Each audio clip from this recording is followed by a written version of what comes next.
Everything seemed to work perfectly. Until the 4th of August. An apocalypse that no human can ever imagine happened in Beirut. After the tragedy, everything froze, and the world was teleported to 2,000 years from now, and all memories were erased. To some creature that relates to a sort of glyphs and language. While oscillating the body of the disaster, I created a directory of glyphs and symbols, a library of well-recreated intelligent systems, which comes out of reality itself, for me to determine the process, which will allow me to translate and transpose these archaeological clues. Post 04/08/2020 into an archaeology of the future.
These new creatures will have a certain gabarit of existence, the same of the real site. This gabarit will create the new virtual gabarit of rebirth. Halter. This new gabarit will have the same scale as the repertory itself, but remodified and reimagined as a block and a trap that will carry inside of it the memory of time, because in fact, Halter is the real work of interiorization. There is no territory as we know it. The new territory is something that comes within one platform, within one surface, and everything comes in clustered and embedded inside. Every element becomes a void, a language, a calligraphy that comes within the signet. As the system evolves, metal beams bundle up, then pour out and bind to each other. The bundles then split and separate from each other in order to create symbols. As the metal panels lose attachment to the structures, or each other, they are affected by gravity, and detach to create fragments around the system itself.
Towards 2,000 years from the event itself, the new territory that became a mold from the gabarit of existence will start aspiring the skeletons, getting them in a sort of petrification and fossilization. These beams are collected and sculpted into a central pattern, and created a certain interior traces. The repetition of this evolution is only visible within the surface, or even the trap itself.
the ephemeral alphabet. Towards the final stage of the glyph's journey, it becomes a negative. As a consequence, the system expels a coat of resin translucid substance, leaving a structural memory, as an endless spatial calligraphy.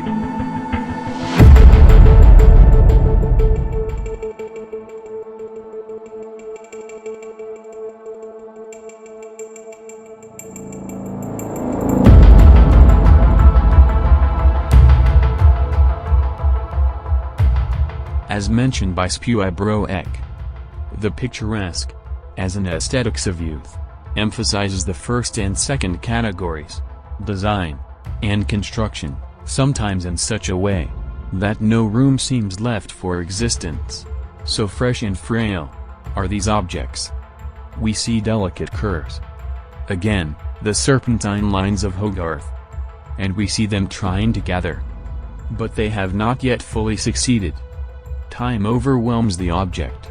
Things either have not yet settled, or are wearing down, are either in the process of forming, or of falling apart. Picturesque objects are never mature or middle-aged. They are either young, or old. Either in the making or moving out of it. Moreover, aesthetics builds not to internally connect things together, against the outer forces of the sublime that threaten it. Rather, it builds delicately away from the sublime, creating fragile webs that immediately include others when they encounter them. It is a construction of frailty, not strength.